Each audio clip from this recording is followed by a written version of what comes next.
मी एका ताईचा परिचय आपल्याला करून देतो। मला या ताईचा खूप अभिमान आहे। ताई, तुम्ही परिचय द्या तुमचा।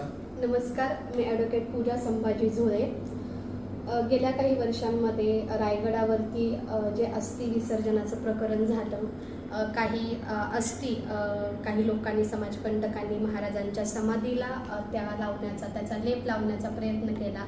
तो प्रयत्न उधळून टाकणारी मी एक शिवाजी महाराजांची भक्त आहे आणि असं मला एक अभिमान वाटतो की ज्या छत्रपती शिवरायांनी हे स्वराज्य घडवलं, तर त्यांची समाधीचं पावित्र्य राखण्याचं माझ्या हातून ते काम घडलेलं आहे आणि हा प्रयत्न मी उधळून टाकलेला आहे। आम्हाला तुमचा अभिमान। पुरंदरेंच्या अस्थी रायगडावर नेण्याचा डाव आता उधळण्यात आलाय। शिवप्रेमींनी 2 जणांना पोलिसांच्या ताब्यात दिलाय। अस्थी आणि पुस्तक पूजन करताना दोघांना पकडण्यात आले। रायगडावर विसर्जन करण्यासाठी आणल्याची माहिती समोर येते। रायगडावर शिवसमाधी समोर राख आणि पुस्तकाची पूजा करताना 2 व्यक्ती संशयितरित्या आढळून आल्या।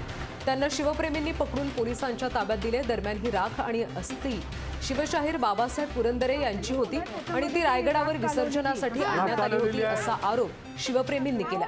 बुधवारी दुपारी पुण्याच्या 2 व्यक्ती राख सदृश पावडर आणि पुस्तकाचं पूजन करत असताना शिवप्रेमींनी पाहिलं।